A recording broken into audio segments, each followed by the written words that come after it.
Today we're going to be spending some time in Tom's Toyota Corolla T Sport. With almost double the power of a Yaris T Sport, which is its little brother, the car that Tom upgraded from, and a power band that exceeds 8,000 RPM, there's no doubt this car is a lot of fun.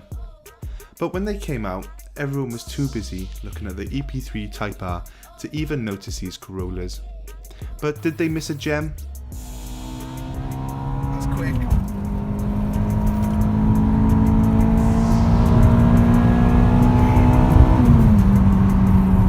Oh, she's a beast. She revs, doesn't she? Yeah. With a roof like.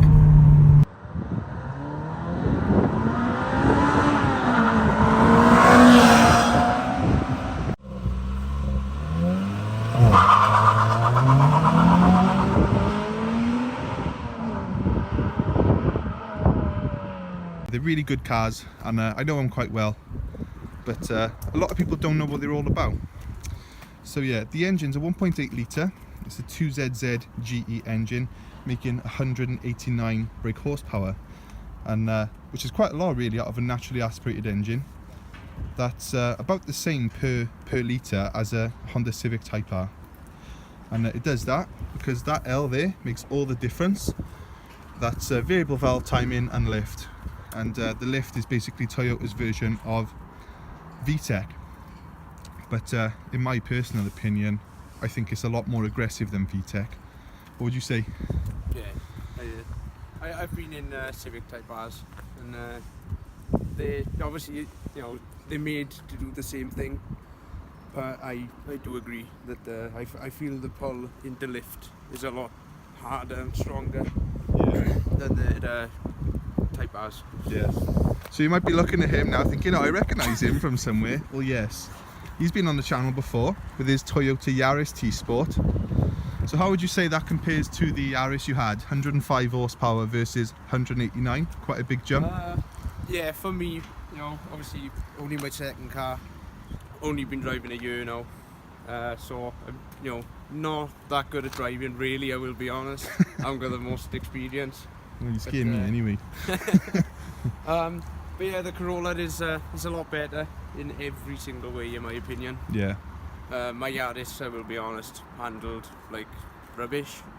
They do handle pretty well. I know they get a lot of stick. Yeah, they are softer than a Civic Type R, but they're not bad handling cars by any stretch of the imagination. So yeah, you can spot a T Sport. Basically, we'll just give it a quick rundown. It's obviously got the T Sport front bumper there, T Sport badges, and the lip. The main thing really is the VVT-Li engine, T Sport bracing from factory. We've also got the T Sport alloys with big brakes on it. They're not huge, they're not like Evo 10 Brembos or anything, but they're pretty big for the age of the car in this category, especially for the weight. I remember them being pretty powerful little calipers. And then yeah, we come round to the rear where we see this TTE, which is Toyota Tuning Europe spoiler, comes from the factory with that. More Corolla T Sport badges, and obviously a slightly more aggressive bumper to the standard Corollas. This is actually a facelift. The facelifts come with the new lights on the back and other various things such as the side skirts and a new front end and a new interior. In my opinion, for the extra price you'd be paying for the facelift, you might as well just get it. The pre-facelifts, they're lacking a lot really, and for the sake of like 300-400 quid, you might as well just wait and get a facelift. So anyway, I think that's enough talking. So we'll give it some lift, is it? Yeah.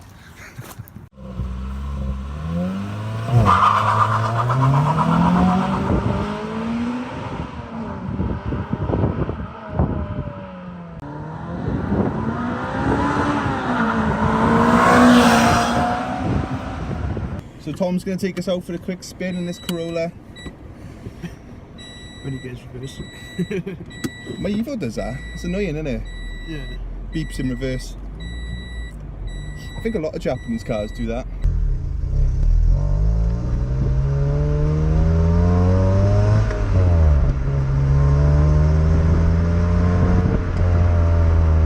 So then, what actually made you buy the Corolla T Sport? I know the answer, but just for everyone else.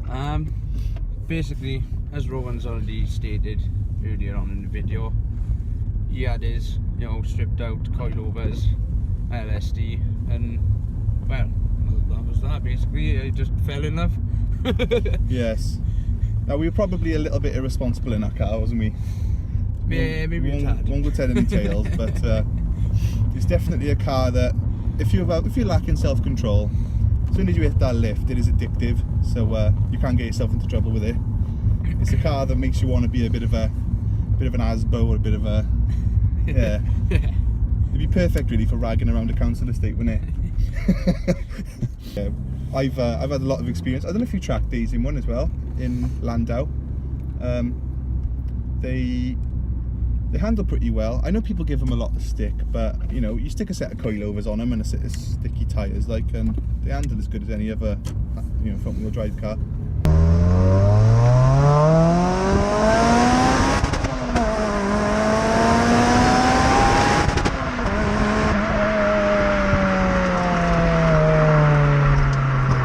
So give it a little squirt then. When you hit 6.2, you'll hear the pitch change. There it is. Whoa, you've been shifted. Go on in. Oh, he's up now. Oh. I'm a rubbish passenger, honestly. But yeah, I remember having passengers in my car and they would get so scared when it hits lift.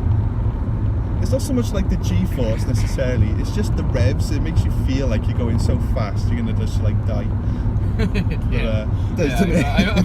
I've had that experience myself in this so far, and it's like, oh my god. And then you look down the speed and you're like, not going as fast as I thought I was. Yeah. But that's really the way you want it, isn't it? Yeah. You want to feel like you're going fast but not actually get in trouble for breaking any laws. That's it.